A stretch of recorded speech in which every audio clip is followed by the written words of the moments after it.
नमस्कार दोस्तों, आप देख रहे हैं संस्कृति टीवी। दोस्तों, हिंदू धर्म में सत्यनारायण भगवान की कथा या कोई अनुष्ठान होने के बाद प्रसाद वितरण करने की परंपरा होती है, जिसमें चरणामृत और पंचामृत को अत्यंत महत्वपूर्ण माना गया है। हर कथा के बाद इसका भोग लगाने से ही भगवान को पूर्ण भोग माना जाता है। पंचामृत और चरणामृत दोनों स्वास्थ्य के हिसाब से अत्यंत लाभकारी होते हैं।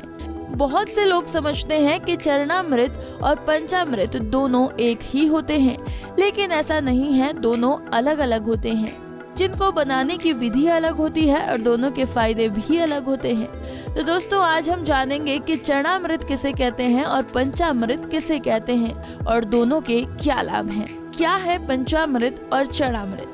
पंचामृत का मतलब 5 पवित्र खाद्य पदार्थ से मिलकर बना एक शुद्ध पेय। तो वहीं चरणामृत भगवान विष्णु के चरणों के जल को कहते हैं। इसे तांबे के पात्र में रखा जाता है, जिसमें तुलसी और तिल मिलाए जाते हैं, जिससे तांबे के औषधीय गुण जल में आ जाते हैं। पंचामृत बनाने का तरीका। पंचामृत बनाने के लिए गाय का दूध, गाय का घी, दही, शहद और शक्कर की जरूरत होती है। इन सभी को एक साथ मिलाकर पंचामृत बनाया जाता है। 5 तत्व किसके प्रतीक हैं? दूध पंचामृत का प्रथम भाग है। हमारा जीवन दूध की तरह निष्कलंक होना चाहिए। दही। दही का गुण है ये दूसरों को अपने जैसा बना लेता है। दही चढ़ाने का अर्थ है कि हम दूध जैसे निष्कलंक होकर सद्गुणों को अपनाएं। घी। घी स्नेह का प्रतीक है। घी की भावना है कि सभी से हमारे स्नेह युक्त संबंध हो। शहद। शहद मीठा होने के साथ ही शक्ति का भी प्रतीक है। तन और मन से शक्तिशाली व्यक्ति ही सफलता पा सकता है। शक्कर। शक्कर का गुण है मिठास। शक्कर मिलाने से जीवन में मिठास घुलती है। मीठा बोलना सभी को अच्छा लगता है। पंचामृत खाने के फायदे। पंचामृत के सेवन से शरीर रोग मुक्त रहता है। जिस तरह से भगवान को पंचामृत से स्नान कराया जाता है, उसी तरह अगर इंसान भी स्नान करता है तो उसके शरीर की कांति बढ़ती है। अमृत को अधिक मात्रा में सेवन नहीं करना चाहिए। चरणामृत बनाने का तरीका।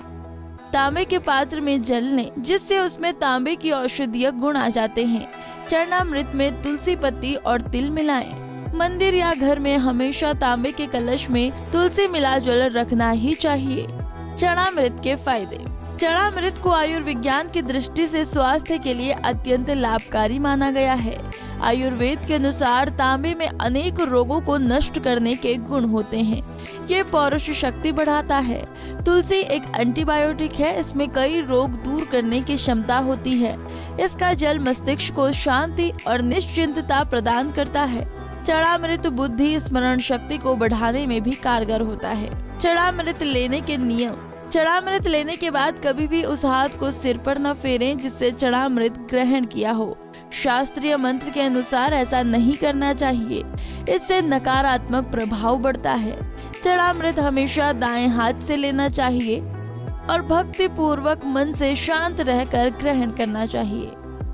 दोस्तों, ये तो थी हमारी जानकारी चरणामृत और पंचामृत को लेकर। आगे भी ऐसी ही जानकारी आपसे साझा करते रहेंगे। आप देखते रहिए संस्कृति टीवी।